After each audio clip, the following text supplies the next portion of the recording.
Hi all. నేను ఈరోజు మీతోని ఒక మంచి పీస్‌ఫుల్ ప్లేసెస్ గురించి చెప్దాం అనుకుంటున్నానండి.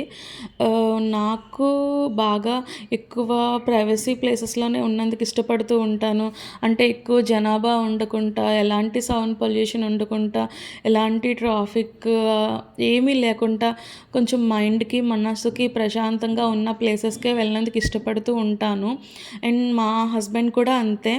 ఆహ్, మేము మ్యారేజ్ అయిన కొత్తలోని కేరళ, మున్నార్ వెళ్ళాము. చాలా బావుంటాయి ఆ ప్లేసెస్ అవి కూడా. మంచిగా టైమ్ పాస్ చేయొచ్చు. అండ్ నెక్స్ట్ ఎవ్రీ టైమ్ వెళ్ళినందుకు మనకి ఫ్లైట్ చార్జెస్, తర్వాత ఇతనికి ఆఫీస్‌లో కూడా ఎక్కువ లీవ్స్ ఇస్తూ ఉండేవారు కాదు. సో, మేము ఆ విషయంలో ఎక్కువ బుక్ అయిపోతూ ఉండేవాళ్ళమి.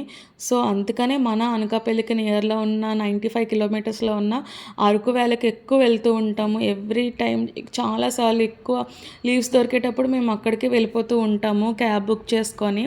ఒక 2 డేస్‌కి అలాగా. చాలా ప్రశాంతంగా ఉంటది అక్కడ మొత్తం లొకేషన్, ఆ ఘాటి, ఆ మంచి గాలి అని చాలా పీస్‌ఫుల్‌గా ఉంటది. అండ్ నేను ఎక్కువ అక్కడికి ఎప్పుడు వెళ్ళినా సరే బిర్యానీ స్పైసెస్ కొనుక్కుంటూ ఉంటాను. మా ఇంట్లో వాళ్ళకి బిర్యానీ అంటే చాలా ఇష్టం. మా అమ్మ వాళ్ళ ఇంట్లో వాళ్ళకి కానీ, మా అత్తయ్య వాళ్ళ ఇంట్లో వాళ్ళకి కానీ, మా హస్బెండ్‌కి చాలా చాలా ఇష్టం బిర్యానీ అన్నది.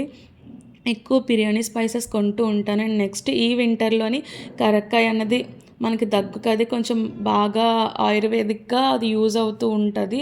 సో, నేను కరక్కాయ కూడా ఎక్కువ పర్చేస్ చేశాను ఈసారి వెళ్ళేటప్పుడు. కాఫీ పౌడర్స్ ఇంకా మంచి అక్కడ బాగా న్యాచురల్‌వే దొరుకుతూ ఉంటాయి. అక్కడ నచ్చుతూ ఉంటది. ఎక్కువ నేను కాఫీ తాగుతూనే ఉంటాను. అరకెళ్ళానంటే వచ్చినంత వరకు ఎక్కువ చాలా టైమ్స్ కాఫీ తాగుతూ ఉంటాను. అక్కడ ఫ్లేవర్ నాకు బాగా నచ్చుతూ ఉంటది. అండ్ మేమింక వచ్చేసే టైంలోని కూడా ఒక మంచి కాఫీ స్టాల్ దగ్గర కాఫీ తాగుతూ అక్కడ చక్కగా ఆ చలిమంటది చక్కగా ఎంజాయ్ చేస్తూ ఉన్నాను నేను. చాలా నచ్చుతూ ఉంటది నాకు అరకు అన్నది. మీరు కూడా తప్పకుండా మీ ఫ్రీ టైమ్‌లో వెళ్ళి ఎంజాయ్ చేసి రండి. చాలా మనశ్శాంతిగా ఉంటది. మా అనకాపల్లిలో కూడా నేను ఎక్కువ గ్రీనరీ ఉన్న ప్లేసెస్‌కే వెళ్తూ ఉంటాము. నేను, మా హస్బెండ్. మాకు ఫ్రీ టైమ్ దొరికేటప్పుడు అలా ఆహ్, హ్మ్. చాలా మనసుకి కూడా ప్రశాంతంగా ఉంటది. కొంచెం మైండ్ రిలీఫ్‌గా